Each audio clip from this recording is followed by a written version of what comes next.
ಕಾಶ್ಮೀರದ ಬಗ್ಗೆ ನಮ್ಮ ಸನ್ಮಾನ್ಯ ಪ್ರಧಾನಮಂತ್ರಿಗಳು ಭಾಳ ಅತಿಯಾದಂಥ ಆತ್ಮವಿಶ್ವಾಸ ಇವತ್ತು ಅವರಿಗೆ ಉತ್ತರ ಕೊಟ್ಟಿದೆ ಅನ್ನುವಂಥದ್ದು ನನ್ನ ಭಾವನೆ. ಅವರ ಅತಿಯಾದಂಥ ಏನು 370J ಏನು 370 ಏನು ತೆಗೆದ್ರು ಅಲ್ಲಿಂದ ಅದನ್ನು ಮಾಡೋಕ್ಕೆ ಮುಂಚೆ ಎಲ್ಲನೂ ಯೋಚನೆ ಮಾಡಬೇಕಾಗಿತ್ತು. ಈಗ ತೆಗೆದುಬಿಟ್ಟಿದ್ದಾರೆ. ನಾವು ನಮ್ಮ ಅಸ್ತಿತ್ವವನ್ನು ಉಳಿಸ್ಕೊಳ್ಬೇಕು ಅಂತ ಹೇಳಿದ್ರೆ ಬಿಗಿಯಾದ ಕಾನೂನು ಕ್ರಮಗಳಾಗಬೇಕು.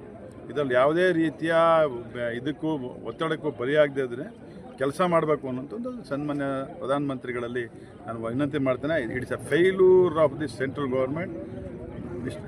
ಏನು ಅಮಿತ್ ಶಾ ಮತ್ತು ಪ್ರಧಾನಮಂತ್ರಿಗಳ ನೇರ ಹೊಣೆ ಆಗ್ತಾರೆ ಅನ್ನುವಂಥದ್ದು ನನ್ನ ಭಾವನೆ. ಸರ್, ನಿಮ್ಮ ಪ್ರಕಾರ 370 ತೆಗೆದಕ್ಕೆ ಈಗ ಒಂದು ಘಟನೆ ಆಗಿದೆ. ಈಗ ನೀವು ಭಾವನೆಗಳನ್ನ ಅರ್ಥ ಮಾಡ್ಕೊಂಡು ತೆಗಿಬೇಕು. ಭಾವನೆಗಳ ಅರ್ಥ ಮಾಡ್ಕೊಂಡು ಜನರ ಮನಸ್ಸನ್ನು ನಾವು ಇವತ್ತು ಏನು ಜಾತಿ ಗಣತಿ ಮಾಡೋದ್ರಿಂದ ಯಾರಿಗೆ ತೊಂದರೆ ಆಗ್ತದೆ, ಯಾರು ತೊಂದರೆ ಆಗೋದಿಲ್ಲ ಅಂತ ಏನಾರು ಯಾರಿಗಾರು ಗೊತ್ತಿದೆಯಾ? ಸಾಮಾನ್ಯ ಜನಕ್ಕೆ ಗೊತ್ತಿದೆಯಾ?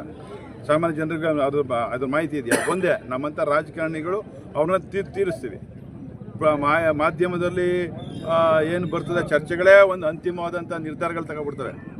ಈಗ ಮಾಧ್ಯಮದಲ್ಲಿ ಬರ್ತಕ್ಕಂಥದ್ದು ಚರ್ಚೆಗಳ ಮುಖಾಂತರ ಮಾಹಿತಿ ಗೊತ್ತಾಗಲಿ ಅನ್ನುವಂಥ ಒಂದು ಮಾಧ್ಯಮದವರು ಪ್ರಯತ್ನ ಪಟ್ಟರೆ ಅದು ಯಾವ ರೀತಿ ಬಿಂಬಿಸ್ತದೆ, ಯಾವ ರೀತಿ ಜನರ ಮೇಲೆ ಒಂದು ಆಕ್ರೋಶಕ್ಕೆ ಪರಿಣಾಮ ಆಗ್ತದೆ ಅಂದರೆ ಈ ಸರ್ಕಾರ ಇದ್ರ ವಿರೋಧ, ಒಕ್ಕಲಿಗರ ವಿರೋಧ, ಲಿಂಗಾಯತರ ವಿರೋಧ ಅಥವಾ ಬೇರೆ ಎಲ್ಲ ಜಾತಿಗಳ ವಿರೋಧ ಅನ್ನುವಂಥ ಮಾಹಿತಿ ನಮಗಿಂತ ಜಾಸ್ತಿ ಮಾಧ್ಯಮದಲ್ಲಿ ಸೃಷ್ಟಿ ಮಾಡಿ ಮಾಧ್ಯಮದ ಮುಂದ್ಗಡೆ ಜನ ಬೇಜಾರು. ಏನು ನಾವು ಮಾಡ್ತೀವಿ, ನಾವೊಂದು ಕೆಲಸ ಮಾಡೋಕ್ಕೆ ಮುಂಚೆ ಆ ಕಾಲವನ್ನು ಪಕ್ವ ಮಾಡ್ಕೋಬೇಕು. ನಾವು ಫೀಲ್ಡಲ್ಲಿ ಅಭ್ಯಾಸ ಮಾಡಬೇಕು. ಏನು ಗ್ರೌಂಡ್ ರಿಯಾಲಿಟಿಯನ್ನು ನಾವು ತೆಗೆದುಕೊಂಡು ಮಾಡಬೇಕು. ಇವತ್ತು ಅದನ್ನು ಮಾಡದೇ ಇದ್ದಕ್ಕೆ ಇವತ್ತು ಕಾಶ್ಮೀರದಲ್ಲಿ ಇವೆಲ್ಲ ಆಯ್ತಾ ಇದೆ.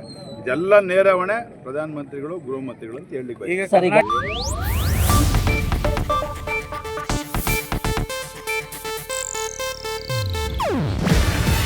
ಇದು ಏಷ್ಯಾನೆಟ್ ನ್ಯೂಸ್ ನೆಟ್ವರ್ಕ್ ಪ್ರಸ್ತುತಿ.